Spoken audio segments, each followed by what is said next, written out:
오늘은 누가복음 10장 25절에서 37절에 나와 있는 자비를 베푼 사람에 대해서 살펴보도록 하겠습니다.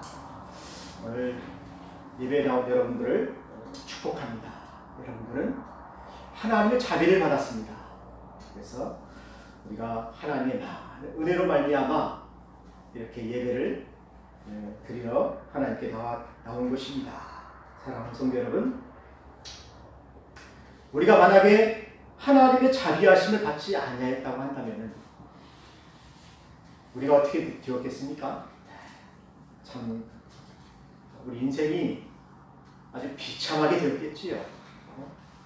하나님의 은혜로 말미암아 우리가 참 하나님의 자녀가 되고 구원을 받게 되고 하나님의 사랑을 많이 받게 된 것입니다. 사랑하는 성도 여러분, 그렇기 때문에 우리는 이 하나님의 은혜를 받았다는 이 사실을 잊어버리지 말아야 돼요. 나는 하나님의 자비를 받고 있다. 하나님의 은혜가 내 안에 있다라는 것을 늘 생각하셔야 되는 것입니다. 사랑하는 성도 여러분, 오늘은 이 자비를 베푼 사람의 이야기가 나옵니다. 그리고 이웃이 되어준 그 아주 착한 사마리아 사람의 이야기가 나옵니다. 또 한 사람이 나오죠. 그 율법사에 대한 이야기가 나옵니다. 사랑하는 성도 여러분, 이 율법사는 어떤 사람입니까? 이 율법사는 그 당시에 율법을 해석하는 사람이죠. 또 율법을 가르치는 사람이죠. 또 율법을 또 만드는 것이 아니고 율법을 잘 해석하여서 법을 집행하는 사람이죠. 오늘날로 말하자면은 변호사도 될 수가 있겠고, 또 국회의원도 될 수가 있겠고, 또 정치인들도 될 수가 있겠죠. 오늘날 참 정치를 보게 되면은 대부분의 이 참 율법을 많이 공부한 사람들, 공부를 많이 한 사람들, 학자들, 이런 사람들이 정치를 많이 하지 않습니까? 근데 오늘날 이렇게 정치를 하는 걸 보게 되면은 바른 정치를 하긴 하는 것 같아요. 그런데 참 정치하는 사람들에게 한 가지 부족한 것이 있더라고요. 사랑이 부족해, 사랑. 자비가 부족해, 자비가. 오늘 우리 사이가 어떤 사이가 되었습니까? 서로 네가 잘못했다, 내가 잘못했다, 이것이 옳다, 저것이 옳다. 그래가지고 지금 광화문에 촛불이 얼마나 많이 켜졌습니까? 200만이 막 모이고 막 그러잖아요. 거기서 나오는 말들이 무엇입니까? 야당은 여당을, 또 여당은 야당을, 우리가 옳다, 네가 옳다, 내가 옳다. 그래서 이 나라가 지금 그 두 갈래가 되었다는 것입니다. 민심이 지금 하나가 되어도 이 난국을 참 헤쳐나가기가 어려운 이 시기인데, 이 참 민심이 지금 두 가지 나눠져 가지고 매일 지금 싸우잖아요. 그리고 어떻습니까? 참 이 민생이 정말 너무너무나 어렵잖아요. 많이 어렵잖아요. 그런데 이 민생을 돌봐야 될 이 참 많은 정치인들이 민생은 이제 뒷전에 놔두고 우리부터 살아야 되겠다. 우리부터 살아야 되겠다. 우리가 먼저다. 그리고 내년 4월 이 총선을 향하여서 그냥 물불을 가리지 않고 상대방을 헐뜯는 시대가 오늘날 이 현실이 아닌가 이렇게 생각이 됩니다. 사랑하는 성도 여러분, 이러한 때에 저는 오늘 이 예수님의 말씀을 우리가 깊이 한번 좀 생각을 해봐야 되겠다고 생각을 했습니다. 참 서로 옳고 그르고 참 일단 자기가 옳다고 막 주장하는 이런 시대에 그것만이 대수가 아니다. 그것보다도 우리는 뭘 생각을 해야 되냐면은 불쌍히 여기고 자비를 베푸고 또 내 이웃이 되어주는 그러한 그 사랑이 우리 사회에 더 필요하지 않는가 저는 그렇게 생각을 하였습니다. 그래서 오늘 말씀을 보게 되면은 이 이야기를 듣는 사람이 누굽니까? 바로 율법학자입니다. 그리고 유대인들입니다. 그리고 착한 일을 많이 하고 있는 사람들입니다. 그래서 이 율법학자는 예수님께 나와서 지금 무엇을 얘기하고 있습니까? 내가 무엇을 하여야 영생을 얻을 수가 있겠습니까? 영생의 문제에 대해서 지금 물어보고 있죠. 사실 이 율법학자는 구원에 대한 확신이 없습니다. 영생에 대한 확신이 없어요. 자기가 선한 일들을 많이 하고 율법을 다 지키려고 노력을 해봤지만은 자기가 구원받았다는 확신이 없는 거예요. 또 한편으로는 이 율법학자가 뭐 돈을 받았는지 어쨌는지는 모르겠지만은 예수님을 시험하여서 넘어지게 하려고 했다는 것입니다. 올무에 빠뜨리려고 아주 그 지식이 많으니까, 자기가 율법을 아는 지식이 많으니까 예수님께 이 영생의 문제에 대해서 물어보고 여기에 대해서 대답을 잘 못하게 되는 예수님이 이제 올무에 빠지게 되는 것이요. 율법학자는 이제 그것을 기대했는지도 모르겠어요. 내가 어떻게 하여야 영생을 얻을 수가 있습니까? 물어봤을 때 나를 믿으라. 이게 예수님이 하나님의 아들을 믿어라. 그럼 영생을 얻으리이다. 그럼 예수님이 올무에 빠지게 되는 거죠. 그 당시에 많은 사람들이 예수님에 대한 믿음이 없었으니까 잘 몰랐으니까 예수님이 메시아인 줄 몰랐잖아요. 하나님의 아들인 줄 몰랐잖아요. 근데 사실 그 말이 맞아요. 하나님의 아들 예수님이 바로 메시아입니다. 그분을 믿어야 우리가 죄를 사함을 받고 영생을 얻을 수가 있어요. 그런데 예수님은 이 율법 교사에게 그 말을 하지 않냐고 도리어 율법학자에게 물어봅니다. 뭐라고 물어봅니까? 율법에 무엇이라고 기록되었느냐? 여러분, 모세오경과 시편과 선지서에 무엇이라고 기록이 되어 있습니까? 메시아가 오신다고 기록이 되어 있죠. 메시아가 너희를 구원한다고 얘기하고 있죠. 이사야서는 메시아가 너희를 위해서 고난을 받는다고 이야기하고 있죠. 그가 참 십자가에 못 박혀서 피 흘려 죽은 그 피값으로 너희 모든 죄를 사할 것이다. 그래서 이사야서 53장에는 뭐라고 얘기하고 있습니까? 그러니까 찔림은 우리의 허물을 인함이며 그러니까 채찍의 마림으로 우리가 남을 입었다. 그는 그 도살장에 끌려가는 어린 양처럼 묵묵히 그 길을 담당하였다. 선지자가 그렇게 이야기하고 있지 않습니까? 그래서 율법에 무엇이라 기록되었느냐라는 이 말에 해답이 있는 거예요. 예수 그리스도를 믿으면 내가 구원을 받을 수가 있습니다. 메시아가 오시면 나를 구원할 것입니다.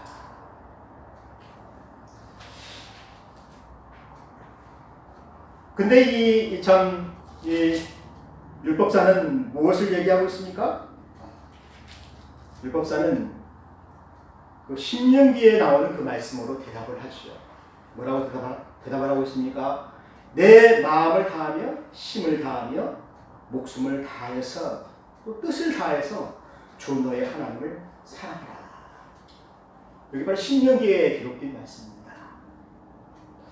사실 우리가 참 마음을 다하고 목숨을 다하고 힘을 다하고 뜻을 다하여서 다윗처럼 주님을 사랑하게 되면 하나님이 그를 사랑하시겠죠. 하나님 그를 구원하시겠죠. 그래서 이 말을 했는지를 모르겠어요. 율법사가 내가 정말 마음을 다하고 목숨을 다하고 힘을 다하여 뜻을 다하여 하나님을 사랑하겠습니다. 우리가 그렇게 소원을 많이 하잖아요. 그런데 참 우리가 매일 소원하지 않으면 참 소원한 것을 지키기가 참 어렵습니다. 그러니까 그렇게 사랑한다고 했을지라도 사랑을 못하는 것이 바로 우리 사람이에요. 다 사랑하지 못한다는 거예요. 그리고 또 한 가지 얘기를 하고 있죠. 내 이웃을 내 자신같이 사랑하라 하였나이다. 이것은 레위기에 있는 말씀입니다. 그러니까 율법사가 평상시에 백성들에게 많이 가르쳤어요. 제사장이나 율법사는 가르치는 권세가 있잖아요. 그러니까 하나님을 이렇게 사랑하라. 그리고 내 이웃을 내 몸과 같이 사랑하라 하였나이다. 대답을 참 잘했습니다. 그래서 예수님이 뭐라고 했어요? 내 대답이 옳도다. 이를 행하면 그러면 네가 살리라.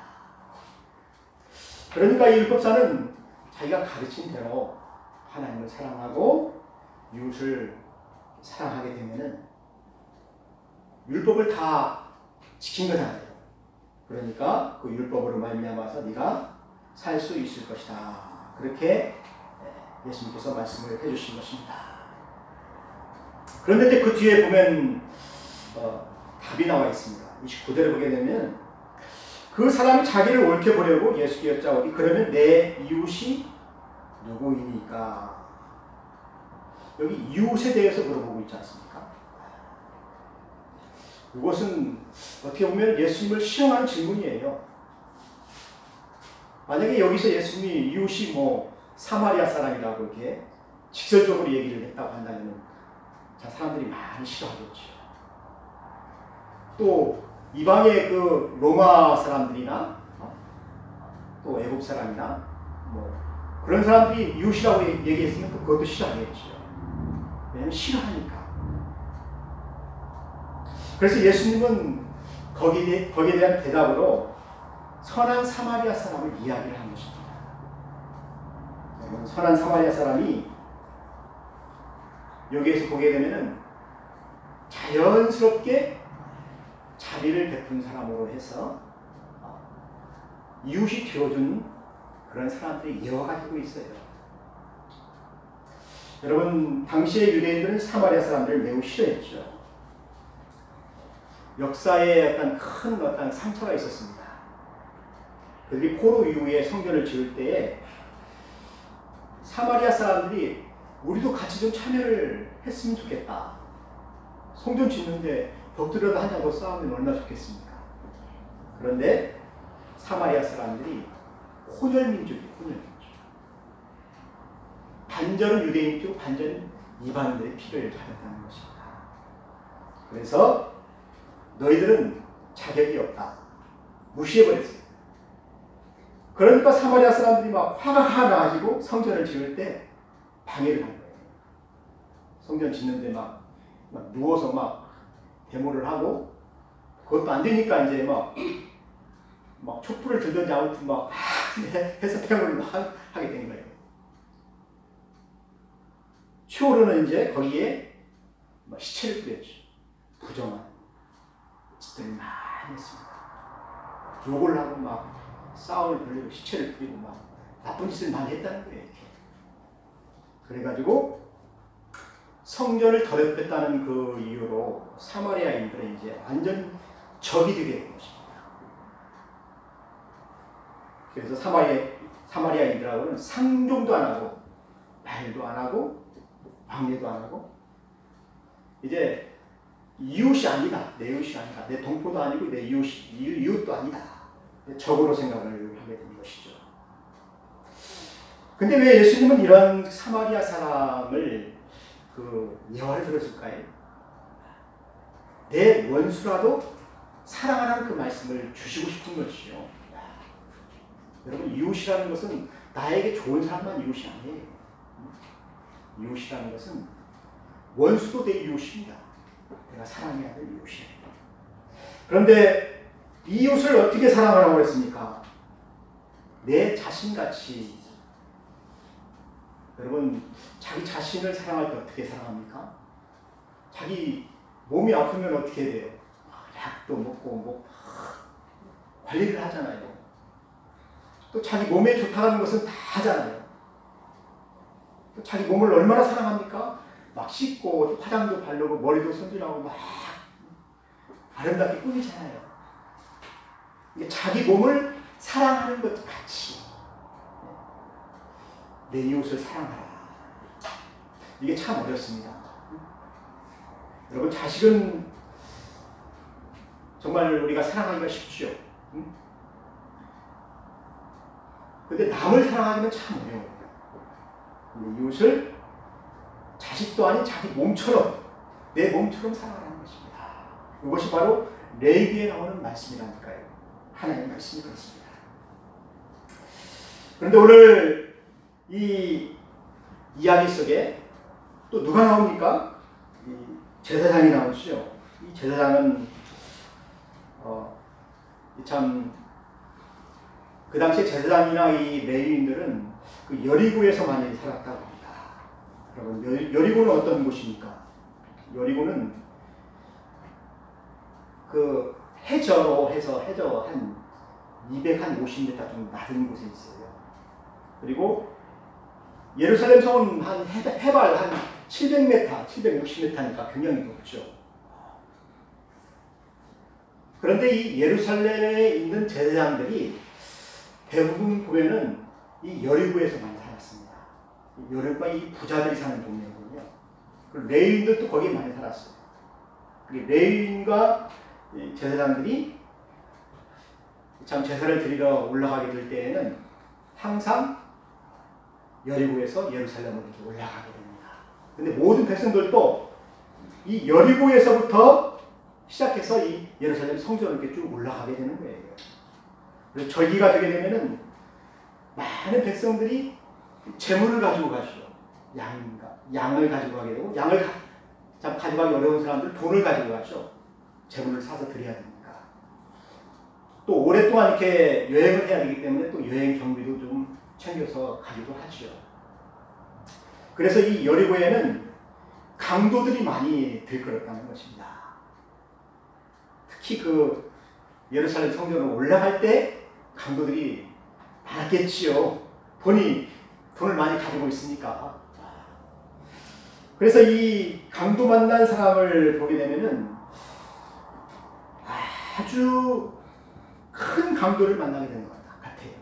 옷도 뺏기고 그것도 모자라서 이 엄청나게 두드려 맞아가지고 상처를 받게 되었죠. 거의 죽게 되었다고 이렇게 이야기하고 있습니다. 생명이 경각에 이렇게 놓여있게 된 것이죠. 그래서 이 사람은 누군가의 도움이 절실히 필요한 것입니다. 근데 그때 누가 그 자리에 있었냐면은 제사장이 있었습니다. 제사장이 자주 지나가는 그 길이니까 막 그 환자를 보았겠지요. 근데 왜 제사장은 그 환자를 보고 도울 생각을 못했다는 것입니다. 여러분, 제사장은 평상시에 항상 이웃을 사랑하라고 가르치잖아요. 그런데 이 제사장이 이 절박한 이 환자를 보고 그냥 지나갔다는 것입니다. 그 환자를 보게 되면은 여러분, 옷도 다 빼앗겼어요. 이방인인지 아니면 제사장인지 레위인인지 백성인지 모를 정도로 옷을 다 빼앗겼어요. 그리고 이 사람이 죽었는지 살았는지 숨을 쉬는지 안 쉬는지 모를 정도로 아주 그냥 누워있어요. 자빠져 있다는 것입니다. 그러면 우리가 참 상식적으로 생각을 해봐도 이런 사람들 어떻게 되겠습니까? 빨리 가서 봐야 되잖아요. 보고 이 사람에게 응급조치를 통해서 빨리 살려야 되지 않습니까? 그런데 이 제사장은 왜 그 자리를 가서 보지 않고 그냥 지나쳐 버렸냐는 것입니다. 지나친 이유가 있어요. 제사장은 제사를 드리러 가기 때문에 참 재물을 만져야 됩니다. 재물을 만질 때 부정하면 안 돼요. 부정하면. 사람의 피를 만지거나 또 죽은 시체를 만지거나 그렇게 되면은 부정하여서 제사를 드릴 수가 없어요. 그럼 큰일 나죠. 그러니까 제사장은 그냥 지나갔다는 것입니다. 이게 제사장이 뭐 그 사람이 뭐 싫어서 이렇게 그냥 지나간 것이 아니고 아니면 자기가 막 돌봐주기 싫어서 그냥 지나간 것이 아니라는 것이에요. 근데 이 사람은 자기가 제사를 드려야 되기 때문에 부득이해서 그냥 지나갔다는 것입니다. 그러니까 제사장은 이 강도 만난 사람의 이웃이 될 수가 없지요. 되어줄 수가 없었던 것이요. 근데 한 가지 잘못한 것이 있습니다. 이 제사장은 그래도 이 사람이 죽었는지 살았는지, 네? 어떻게 되었는지 살펴는 봤어야 되잖아요. 근데 살펴보질 않았다는 것입니다. 거기에 제사장의 죄가 있습니다. 거기에 제사장의 긍휼이 없었다라고 예수님께서 말씀을 하시는 것이죠. 그러면 또 레위인을 한번 보도록 하겠습니다. 레위인도 어떻게 보면 제사를 드리는 사람이죠. 하나님께 예배를 드리는 사람이죠. 그리고 하나님을 사랑하는 사람이죠. 근데 이 레위인이 거기를 지나가다가 그 사람을 보았습니다. 가서 보았어요. 보았는데 피를 흘리고 거의 죽을 지경이 되게 되니까 레위인도 재물을 만지고 제사를 드려야 되기 때문에 부정하게 되면 안 되잖아요. 그래서 레위인도 그냥 지나갔다는 것입니다. 제사장이 아니고 레위인이 아니고 다른 유대인이었다고 한다면 아마 어떻게 되었겠습니까? 아마 돌봐주었겠지요. 근데 이제 세 번째 나온 사람이 누구냐면은 사마리아 사람이었습니다. 우리가 보기에는 사마리아 사람은 구원도 못 받고 상종도 하지 못하고 사람 취급도 못 받는 이런 사마리아 사람이 딱 나타나서 거기를 보았다는 것입니다. 보니까 이 사람이 살아있어요. 그래서 이 사마리아 사람이 자기가 가지고 있는 기름과 포도주를 그 상처에 부었고 싸매어 주었습니다. 그 당시에 기름은 그 상처를 참 아프지 않도록 진통을 해주는 거, 그런 역할을 한다고. 포도주는 이제 소독을 하고 붕대를 이렇게 싸매게 된 것입니다. 그리고 자기가 데리고 온 그 낙타, 그 당시 낙타가 아니고 나귀겠죠. 짐을 싣는 나귀에 이 사람을 태우고 먼 길을 지나서 이 참 주막에 가게 된 것입니다. 그리고 그 주막에 와서 어떻게 했습니까? 그 여관 주인에게 그 환자를 맡기고 내가 지금 급한 볼일이 있으니까 올 때까지 이 사람을 돌봐주라 해서 2데나리온을 주시죠. 이틀 동안 돌봐달라는 것입니다. 내가 급한 일이 있으니까 좀 이 사람을 돌봐주십시오. 그리고 내가 다시 와서 더 필요하면 내가 더 드리겠습니다. 낙타를 내가 더 드리겠습니다. 내가 잘 돌봐주었다는 것입니다. 그러니까 이 사람은 탈진한 이 환자를 끝까지 돌보고 나귀에 태워서 돌봐주고 자기 돈을 들여서 또 이렇게 돌봐주라고 하고 자기 일을 보러 갔다는 것입니다. 끝까지 책임을 진 것이죠. 그때 이 이야기를 듣던 율법학자의 마음이 움직이기 시작했습니다. 자기는 그렇게 못할 것 같은데 이 사마리아 사람은 그렇게 했잖아요. 그래서 마음이 찔린 거예요. 이 이야기를 다 마치고 예수님은 그 율법학자에게 뭐라고 말씀하십니까? 너는 이 세 사람 가운데 누가 강도 만난 사람에게 이웃이 되어주었느냐? 누가 자비를 베푼 사람이냐?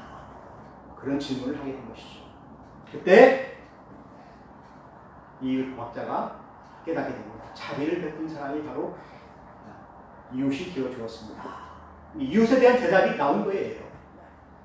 누구에게나 누구의 도움이 필요한 사람에게 자비를 베풀면 그 사람이 바로 너에게 이웃이 된다라는 어떤 그 교훈을 예수님께서 주신 것이죠. 사랑하는 성도 여러분, 이 자비를 품는 마음이 참 우리에게는 가장 중요한 것입니다. 율법학자가 생각했던 것처럼 하나님을 사랑하는 것보다도 이웃을 사랑하는 것보다도 자비를 가지고 하나님을 사랑하는 것이 더 중요하다는 것입니다. 이 이야기를 듣고 있을 때 예수님께서 뭐라고 말씀하십니까? 너도 가서 그와 같이 하여라. 그리하면 영생을 얻을 것이다. 사랑하는 성도 여러분, 우리는 자비를 베푼 사람이 레인이나 제사장보다도 먼저 하나님 나라에 들어간다는 것을 여러분 꼭 기억하시길 바랍니다. 이 율법사는 참 사마리아 사람처럼 참 어떻게 보면은 그렇게 하지는 못했지만은 자기가 참 깨달은 이후에 나도 자비를 베푸는 사람이 되어야 되겠다, 그런 마음을 가지고 들어갔다는 이야기입니다. 사랑하는 성도 여러분, 우리는 그 복음서에서 예수님께서 그렇게 말씀하시는 것을 여러분 기억하시죠? 누구에게든지 이 소자 하나에게, 어린아이 하나에게 한 것이 곧 내게 한 것이다. 예수님을 영접하는 마음으로 우리가 그 이웃을 사랑하게 되면 이 사람은 반드시 상을 얻게 된다는 것입니다. 그리고 여러분, 우리는 그 서신서에서도 보게 되면 너희가 무엇을 하든지 간에, 누구를 만나든지 간에, 무엇을 하든지 간에 그 사람을 만났으면 그 사람을 죽게 대하듯 하라, 죽게 하듯 하라 라는 그런 말씀이 나오죠. 주님께 하듯이 우리가 그 사람을 사랑하게 되면 예수님께서 그 사람에게 큰 은혜를 베푼다는 것입니다. 왜냐하면 주님께 한 것이거든요. 그것이 주님께 한 것이에요. 그러면 그러한 사람이 되기를 주님의 이름으로 축원합니다. 다 같이 기도하겠습니다. 하나님 아버지 감사합니다. 오늘 자비를 베푼 사람을 통하여서 우리 마음 가운데에서 참 자비를 베풀 수 있는, 은혜를 베풀 수 있는 그런 마음의 사람이 될 수 있도록 하나님께서 복을 내려 주시옵소서. 예수님의 이름으로 기도하였습니다. 아멘.